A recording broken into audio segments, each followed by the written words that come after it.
waktu itu gue bilangnya, apa mungkin ini kali ya, jadi gue dijawabnya di sini ya berarti gue harus jalanin ini. Ya udah deh Pak, saya belajar terus sama Bapak gitu. Gitu. Terus itu kata Bapak, ya tergantung kamu mau sholat nggak 5 waktu. Karena sekarang saya udah tahu buat apa gitu ya, saya mau deh belajar lah gue besokannya ngafalin Al-Fatihah. Ngafalin pakai buku SD tuh. Dan kalau gue ngafalin itu kan bahasa Arab susah ya. Iya. Di umur 21 tahun gue ngafalin bahasa Arab blablabla gitu kan. Tapi yang membantu gue menghafal karena gue aktor, gue aktris, gue harus ngafalin artinya. Karena kalau nggak gue nggak bisa menjiwainya kan. Jadi gue tuh harus hafal artinya. Jadi setiap kali gue melafalkan Arabnya gitu, gue bisa menjiwai artinya. Karena kalau nggak gue akan sulit sekali ya menjiwai ibadah gue. Gue aktor gitu loh. Kan gue harus ngafalin skrip kan harus pakai ada perasaannya gitu kan. Jadi nggak mungkin banget gue ibaratnya di mulut gitu loh. Lu mengerti maknanya. Gitu. Jadi itu membantu gue untuk bisa mendalami. Jadi akhirnya dari situlah itu di umur 21 tahun. Kenapa jadi gini. Punya cerita, tapi you pernah share ke orang? Pernah. Jadi long story short. Nyokap gue Katolik. Jadi gue digedein Katolik. Bokap gue Buddha. Gitu ya. Tapi bokap gue juga ternyata tuh dia digedeinnya tuh Islam, Jawa Islam. Terus dia di SMP umur 13 tahun dia nyari. Dan ternyata dia menemukan jalannya dia di Buddha Jepang. Terus Buddha Jepang. Nichiren Shoshu Indonesia ada deh pokoknya. Yang satu wihara sama Mas Sulung. Ya, Mas Sulung, ya. Terus makanya Mas Sulung kenal. Terus habis itu jadi gue digedein di keluarga yang lumayan warna-warni nih, ya kan. Terus gue digedein Katolik sama nyokap gue udah sampai sakramen komuni, sampai baptis, komuni. Terus gue belum nyampe krisma. Terus abis itu SMA, gue kayak mulai baca buku-buku filsafat. Terus gue langsung mikir, jangan-jangan nih gue sebenarnya kayak bokap gue nih. Gue sebenarnya mungkin jangan-jangan panggilan gue tuh di Buddha gitu. Terus kata nyokap gue, ya udah kamu coba cari aja yang bener tuh sebenarnya kamu apa bisa aja gitu loh. Oke, aku coba pelajarin semuanya ya. Aku pelajarin Buddha. Tapi kok pertanyaan-pertanyaan filsafat gue kok nggak kejawab ya? Oh, nggak kejawab di situ? Di biksu gitu loh. Pokoknya gue ngucap sama Tuhan, gue bilang, ya Tuhan, aku tuh orangnya pengen nanya gitu loh. Pengen nanya, kenapa kita harus hidup? Kenapa kita harus pernah, pokoknya repot banget sih gini-gini. Pokoknya buat apa gitu intinya.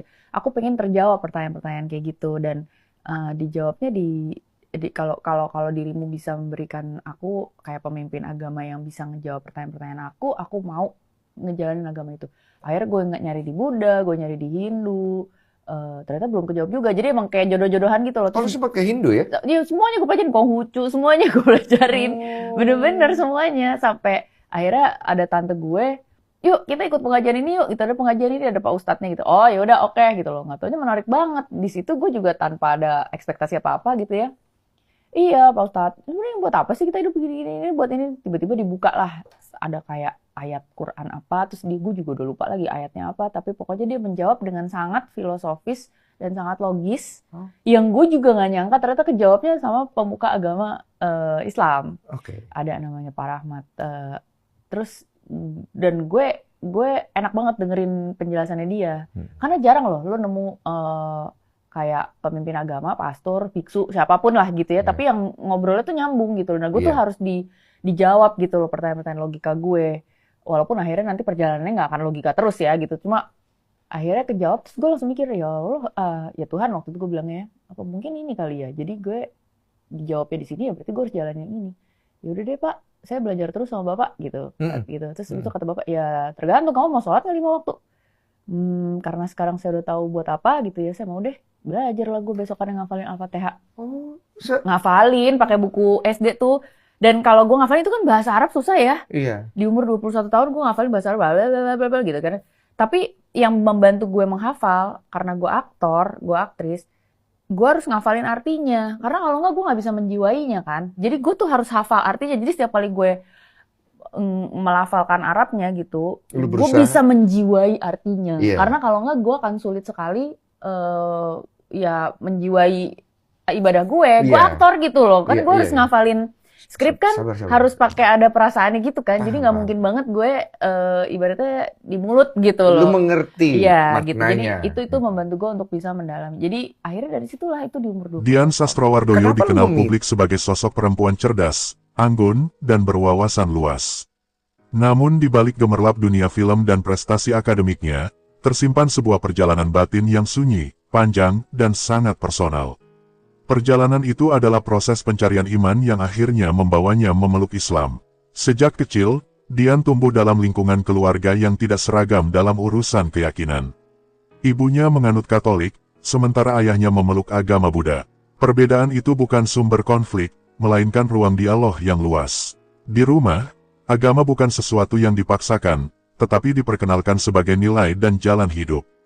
Lingkungan keluarga yang plural membuat Dian terbiasa melihat agama sebagai pencarian makna, bukan sekadar identitas. Ia tidak tumbuh dengan satu doktrin tunggal yang diterima begitu saja. Sebaliknya, ia belajar mengamati, mendengar, dan mempertanyakan. Sejak usia remaja, Dian mulai menunjukkan ketertarikan pada pertanyaan-pertanyaan filosofis. Ia bertanya tentang Tuhan, tujuan hidup, dan alasan manusia harus berbuat baik. Pertanyaan-pertanyaan itu tidak selalu menemukan jawaban instan. Ia membaca banyak buku filsafat, sastra, dan pemikiran manusia tentang ketuhanan. Dari sana, ia menyadari bahwa pencarian iman bukanlah perjalanan lurus. Ada keraguan, ada kebingungan, bahkan ada fase kosong yang terasa hening namun berat. Dian tidak pernah menutup diri pada agama apapun. Ia mempelajari berbagai ajaran dengan pikiran terbuka.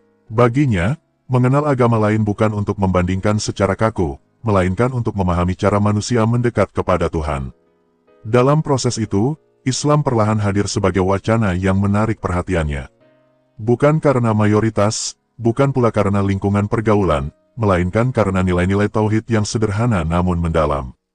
Konsep ketuhanan dalam Islam membuatnya berhenti sejenak. Ia merasakan sesuatu yang berbeda ketika memahami makna berserah diri sepenuhnya kepada satu Tuhan.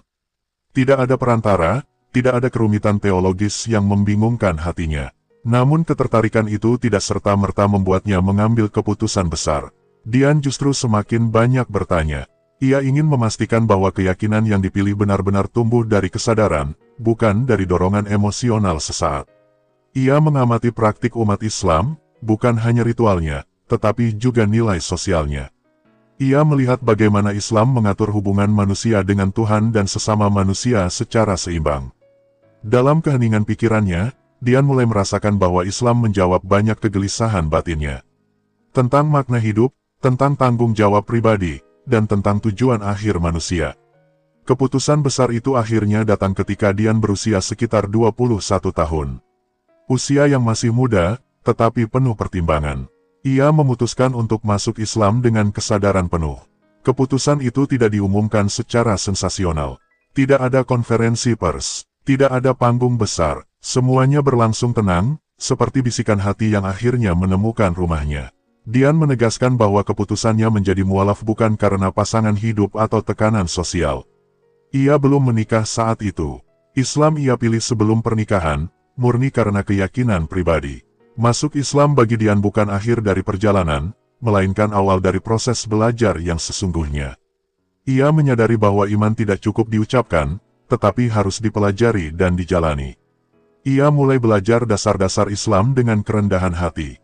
Bahkan untuk membaca Al-Fatihah, ia belajar dari buku pelajaran tingkat dasar. Tidak ada rasa malu, yang ada hanyalah keinginan untuk memahami. Setiap ayat yang ia baca, setiap doa yang ia pelajari, ia hayati maknanya. Dian tidak ingin sekadar hafal. Ia ingin mengerti, merasakan, dan menginternalisasi nilai-nilai itu dalam hidupnya. Proses belajar itu tidak selalu mudah. Ada kalanya ia merasa tertinggal dibanding mereka yang sejak kecil hidup dalam Islam. Namun perasaan itu justru membuatnya lebih tekun. Dian menyadari bahwa iman bukan perlombaan. Setiap orang memiliki waktunya sendiri. Setiap perjalanan spiritual memiliki ritmenya masing-masing. Dalam Islam, ia menemukan konsep keadilan yang menenangkan. Bahwa manusia dinilai dari niat dan usaha, bukan dari latar belakang masa lalunya. Perlahan, praktik-praktik ibadah menjadi bagian dari kesehariannya. Salat bukan lagi kewajiban yang terasa berat, melainkan ruang dialog pribadi dengan Tuhan. Islam juga mengajarkannya tentang kesederhanaan hidup, tentang menahan ego, mengelola nafsu, dan menjaga lisan. Nilai-nilai ini terasa relevan dengan kehidupannya di dunia hiburan yang penuh sorotan. Dian tidak serta-merta menjadi pribadi yang sempurna. Ia tetap manusia dengan kekurangan. Namun Islam memberinya arah dan kompas moral yang jelas. Dalam berbagai kesempatan, Dian jarang membicarakan proses mualafnya secara detail. Ia memilih menjaga kisah itu sebagai sesuatu yang sakral. Baginya, iman adalah urusan paling pribadi antara dirinya dan Tuhan. Namun ketika ia berbagi, yang terasa bukanlah nada menggurui, melainkan refleksi jujur seorang pencari. Ia tidak mengklaim paling benar, ia hanya menceritakan apa yang ia rasakan. Keputusannya memeluk Islam juga tidak mengubah sikapnya terhadap perbedaan. Justru sebaliknya, ia semakin menghargai keberagaman dan dialog antariman.